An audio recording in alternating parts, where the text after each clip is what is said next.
আজকে 2-3 দিন পর সূর্যের মুখ একটুখানি দেখা গেছে, তাই জন্য একদম চটপট কিছু কাঁচা কেচেছিলাম, ছাদে নিয়ে চলে এসেছি যাতে সারাদিনে শুকিয়ে যায়।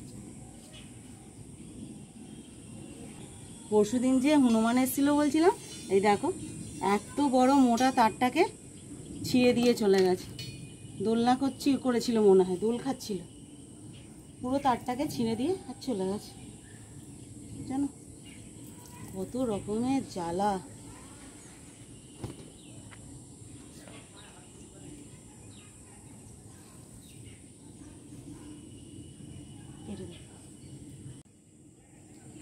আর এই মোটা মোটা ছেলেদের গেঞ্জি প্যান্ট ছাদে না দিলে শুকাবেও না।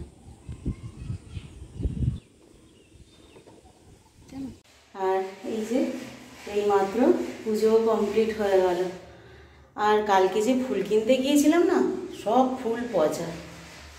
যে কুচো ফুলগুলো ভিতরে দিয়েছে, মালাগুলো অর্ধেক ফুল পচে গেছে এই বৃষ্টির জন্য। কালকে একটুখানি দেখে শুনেই নিয়ে এলাম, কিন্তু প্যাকেটের মধ্যে ছিল। আর আজকে দেখি বেশ ভালোই নষ্ট হয়ে গেছে। তার জন্য কিছু ফুল ফেলে দিয়ে গাছের ফুল তুলে পুজো করলাম। এই বৃষ্টির জন্য সব কিছু আবার নষ্ট হচ্ছে। চলো, পচা ফুল দিয়েই ঠাকুরকে পুজো করতে হচ্ছে। আর কালকে রাইস অনেকটাই রয়ে গেছে, কিন্তু আজকে আর তাই জন্য মাছও করিনি, মাংসও করবো না, ডিম ফিম এসব কিছুই হবে না। কালকের রাইস অনেকটা রয়ে গেছে বলে আজকে আর ভাতও করবো না। তো তার জন্য একটুখানি মুগের ডাল করে নিচ্ছি, আর করব এরকম আলু কেটে নিয়েছি, একটু আলুর দম বানিয়ে নেব ব্যাস। আর পাঁপড় ভাজবো, মুগের ডাল, আলুর দম আর পাঁপড় ভাজা, এই দিয়ে খাওয়া হবে। ডালটা হয়তো করতাম না, কিন্তু ওই লাগবে, নাহলে ভাত মাখতে পারবে না, তার জন্য ডাল।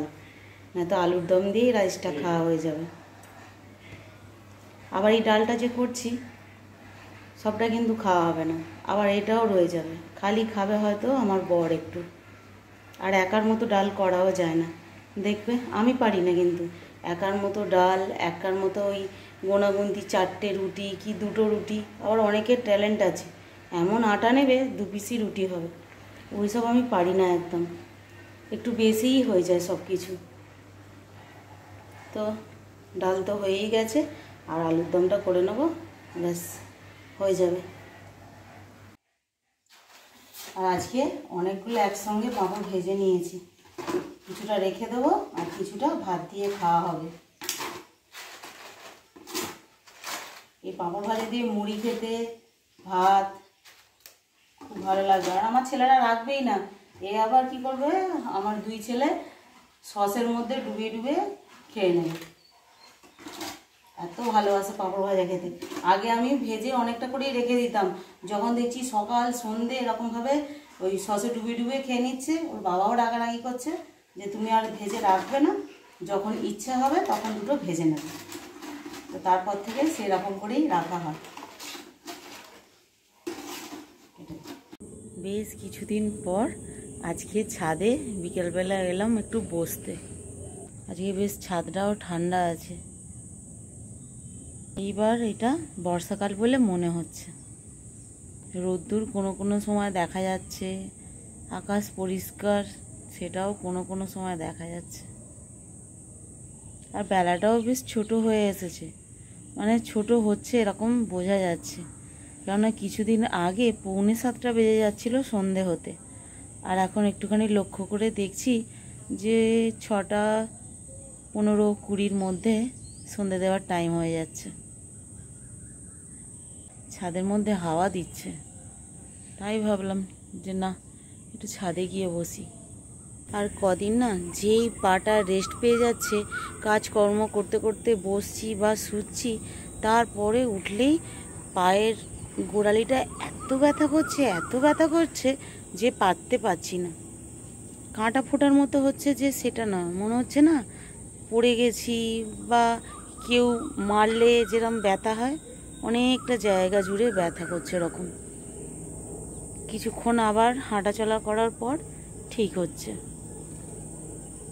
তাই জন্য আজকে ছাদে উঠেছি যখন আর নামবো না, একটুখানি রয়ে বসে সন্ধ্যাটা দিয়ে তারপর নামবো। এরকমভাবে ব্যথা হচ্ছে কেন কি জানি, বলিও নি বাড়িতে। বর যদি শোনে এক্ষুনি সেই ডাক্তারের কথা, আর ডাক্তারের কথা শুনতে না আমার ভালো লাগে না। কিছু হলেই যে ডাক্তারখানায় ছুটতে হবে, একদম ভালো লাগে না। যেই না সন্ধে সন্ধে হয়ে আসছে অমনি আকাশে মেঘও উঠে আসছে, আবার বৃষ্টি হবে কিনা কি জানি।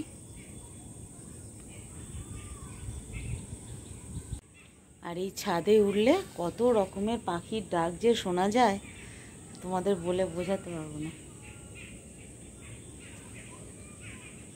আর যখনই এখন তো অনেক রকমের পাখির ডাক শোনা যায়, আমি বলতেও পারবো না কোন পাখির কি ডাক, শুনতে এত ভালো লাগে।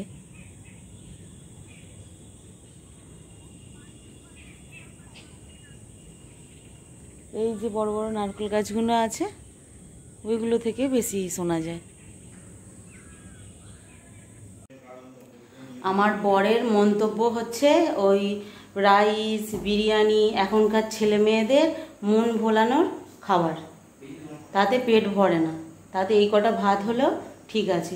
ওবেলা তো ভাত রান্না করিনি, বললাম না রাইস ছিল বলে, তো তার জন্য করা হয়নি।